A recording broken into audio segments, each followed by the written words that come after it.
नमस्कार मित्रमैत्रिणींनो, आपल्या आयुष्यामध्ये जे काही होत असतं ते आपल्या भल्यासाठीच होत असतं. त्यामुळे आपल्या आयुष्यात जे काही होतं त्याची जास्त चिंता करत बसू नका. आपल्याला जर कोणत्याही कामात वारंवार अपयश मिळत असेल तर घाबरू नका. आपल्याला त्या अपयशामधूनच यश प्राप्त करण्याची ताकद मात्र नक्कीच मिळेल. तुमचा आयुष्याकडे बघण्याचा दृष्टिकोन बदला. जे तुम्हाला भेटले आहे त्याच्याकडे लक्ष द्या आणि जे तुमच्याकडून गेले आहे त्याच्याकडे लक्ष देऊ नका. त्यामुळे तुम्ही जीवनामध्ये खूप आनंदी राहाल. वाईट लोकांना बोलल्याने जर ते सुधारले असते तर भगवान श्रीकृष्णांनी महाभारत होऊच दिलं नसतं. त्यामुळे ज्याला जसं करायचे आहे तसे करू द्या. तुम्ही त्यांच्या नादी लागून तुम्ही तुमचे आयुष्य का खराब करून घेताय? एक गोष्ट सांगू का मित्रमैत्रिणींनो, तुमच्या आयुष्यावर तुम्ही कधीही नाराज होऊ नका. कारण जसं आयुष्य तुम्ही जगताय ते कोणाचं तरी स्वप्न देखील असू शकतं. त्यामुळे तुम्ही तुमच्या आयुष्यावर नाराज होऊ नका. तुमचा संपूर्ण वेळ तुम्हाला चांगलं बनवण्यामध्ये घालवा.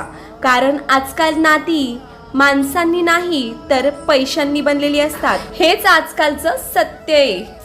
उशिरा का होईना पण देव सगळ्यांचंच ऐकतो. फक्त देवावर श्रद्धा आणि विश्वास ठेवला पाहिजे. भगवान श्रीकृष्ण म्हणतात, ज्याप्रमाणे हवा कधीही एका दिशेने वाहत नाही, वेळोवेळी बदलत राहते, त्याचप्रमाणे माणसाचं नशीब सुद्धा वेळोवेळी बदलत राहते. त्यामुळे वेळ खराब असेल तर चिंता करू नका. चांगली वेळ येण्याची वाट पहा आणि आपले कर्म करा. देव त्यांचे पण ऐकतो जे कधीही बोलून दाखवत नाही. ईश्वराच्या प्रत्येक निर्णयावर खुश राहिले पाहिजे. कारण देव आपल्याला ते नाही देत जे आपल्याला पाहिजे. देव आपल्याला तर तेच देतात जे आपल्यासाठी चांगले आहे. त्यामुळे देवावर विश्वास राहू द्या. दुसऱ्यांचं चांगलं करणाऱ्या व्यक्तींना नेहमीच अडचणीचा सामना करावा लागतो. हे तुम्ही सुद्धा आपल्या जीवनामध्ये पाहिलंच असेल. कारण फळ देणाऱ्या झाडांनाच दगडांचा मार देखील खावा लागतो. देवाला जे पाहिजे असतं ते होतं. खरं तर मित्रमैत्रिणींनो, प्रार्थना शब्दांनी नाही तर मनाने केली पाहिजे. तेव्हाच ती लवकर देवापर्यंत पोहोचते. भगवान श्रीकृष्ण म्हणतात, जे लोक तुमच्यावर जळतात त्यांचा तिरस्कार कधीही करू नका. कारण हे तेच लोक आहेत ज्यांनी मान्य केले आहे की तुम्ही त्यांच्यापेक्षा सरस आहात. नेहमी धीर धरा. कधीही निराश होऊ नका. कारण ज्याने तुमचं नशीब लिहिलं आहे तो या जगाचा सगळ्यात मोठा लेखक आहे. आपल्याला शिक्षण तर कुठूनही घेता येतं, पण संस्कार फक्त आपल्याला आपल्या घरातूनच मिळत असतात. कोणाचंही कौतुक नेहमी तुम्हाला पाहिजे तेवढं करा, पण अपमान नेहमी विचार करून करा.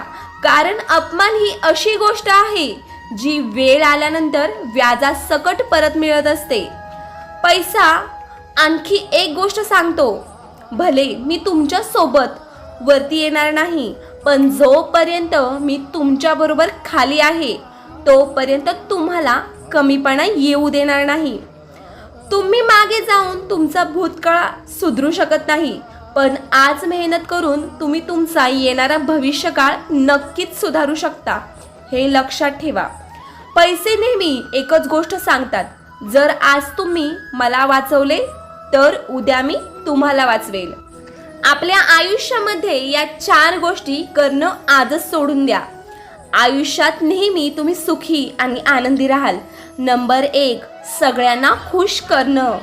2, दुसऱ्या लोकांकडून जास्त अपेक्षा ठेवणे. 3, भूतकाळात जगणे. 4, स्वतःला दुसऱ्यांपेक्षा कमी लेखणे. पारख केली तर कोणीच आपलं नाही आणि समजून घेतलं तर कोणीच परक नाही. श्रीकृष्ण सांगतात, पाठ नेहमी मजबूत ठेवली पाहिजे. कारण धोका आणि शाबासकी नेहमी पाठीवरच मिळते. बऱ्याच वेळा मनात येतं की हार मानावी, पण नंतर लक्षात येतं की अजून तर खूप लोकांना चुकीचे सिद्ध करायचे आहे. स्वतःचा आनंद दुसऱ्यांवर अवलंबून ठेवू नका, नाहीतर नेहमीच गुलाम म्हणून जगावे लागेल. खऱ्या व्यक्तीला नेहमीच खोट्या व्यक्तीपेक्षा जास्त सफाई द्यावी लागते.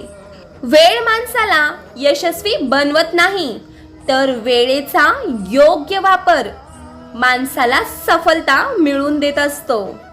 त्यामुळे वेळेचा वापर व्यवस्थित करा. कोणाचीही कदर करायची असेल तर तो जिवंत असताना करा.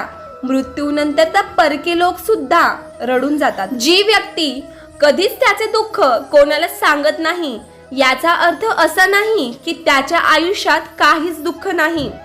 दुःख लपवण्याचे त्याचे एकच कारण असतं की त्याला माहिती आहे हे जग दुःख दूर करणार नाही, उलट वाढून ठेवेल. हे जग जखमेवर क्रीम लावणार नाही, मीठ सोडणार आहे. भगवान श्रीकृष्ण म्हणतात, जो माणूस प्रत्येक वेळी सगळ्यांची खुशी आणि आनंदाविषयी विचार करतो, नेहमी दुसऱ्याची कदर करतो, माहित नाही तो आयुष्यामध्ये एकटा का पडतो. स्वप्नांना पूर्ण करण्यासाठी झोपलं नाही तर जगलं पाहिजे आणि समजूतदार नाही तर देहाने वेड बनलं पाहिजे. धन्यवाद मित्रमैत्रिणींनो. तुम्हाला आजचा हा छोटासा व्हिडिओ कसा वाटला हे कमेंट बॉक्समध्ये नक्की कळवा.